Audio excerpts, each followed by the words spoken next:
মঙ্গলবার দুপুর 12টায় বগুড়ার গাবতলীর একটি বাড়িতে অভিযান চালায় আইন শৃঙ্খলা বাহিনী। অভিযানে ৩৯টি ককটেল উদ্ধার করা হয়। রোববারই এই বাড়িটি থেকে 5টি অবিস্ফোরিত ককটেল উদ্ধার করা হয়েছিল। সে সময় বিস্ফোরণের ঘটনা ঘটলে আহত হন কুমিল্লা জেলার আতাউর রহমান সেলিম নামের এক ব্যক্তি। স্থানীয়রা জানান, মাদক ব্যবসায়ী মুক্তার হোসেনের বাড়িতে ককটেল তৈরি করা হচ্ছিল। একদিন বিরতি দিয়ে দ্বিতীয় দফায় আবারও ওই বাড়িতে অভিযান চালায় আইন শৃঙ্খলা বাহিনী ও বোম ডিসপোজাল ইউনিট। এক বাড়ি থেকে এতগুলো তাজা ককটেল উদ্ধারে আতঙ্ক ছড়িয়ে পড়ে এলাকায়। সেদিন তো উদ্ঘাটন ওইভাবে হয় নাই, সামনে যেটা পাইছে সেটা বাইর করছে। আর আজ গতকাল রাতে মনে হয় আসে খোঁজাখুঁজি করে একটা বাস্করের ভেতর 39টা দুইটা ব্যাগে 39টা পাইছে। পরে তাজা হাতবোমগুলো খোলা মাঠে নিয়ে বিস্ফোরণ করা হয়।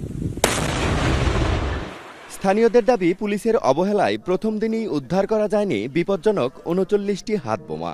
আইন বাহিনী যারা আছেন এনাদের এটা মূল হোতা বের করতে হবে এবং আমাদের গ্রামের দাবি এইটা সঠিক তদন্ত করে সঠিক বিচার করার দরকার।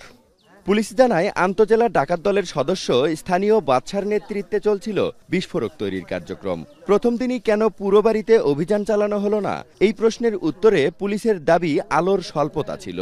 আমরা প্রথম দিন যে অভিযান করেছিলাম সেই দিন অনেক রাত হয়ে গিয়েছিল, আপনারা সবাই জানেন। তো ওই সময় যে বিক্ষিপ্ত অবস্থায় যেগুলো ছিল এগুলোতে কাজ করা হয়েছে, আশপাশে যেগুলো ছিল সবগুলো করা হয়েছে, কিন্তু বাক্সের ভিতরে এরকম হাইট ছিল। ওই সময় তো রাতের বেলায় আলোর স্বল্পতা বিভিন্ন কারণে হয়তো বা সেটা তখন নজরে আসে নাই। আর যেহেতু বাক্সের ভিতর ছিল আবদ্ধ অবস্থায়, এটাও একটা কারণ। প্রথম দিন 5টি ককটেল উদ্ধার করে তা নিষ্ক্রিয় করে অভিযান শেষ করে পুলিশ। রাজীব সেলিম, এখন, বগুড়া। 4 গুণ শক্তিশালী এনজাইম ও অধিক ফেনা সমৃদ্ধ অরিক সিলভার ওয়াশ মাত্র 70 টাকায়।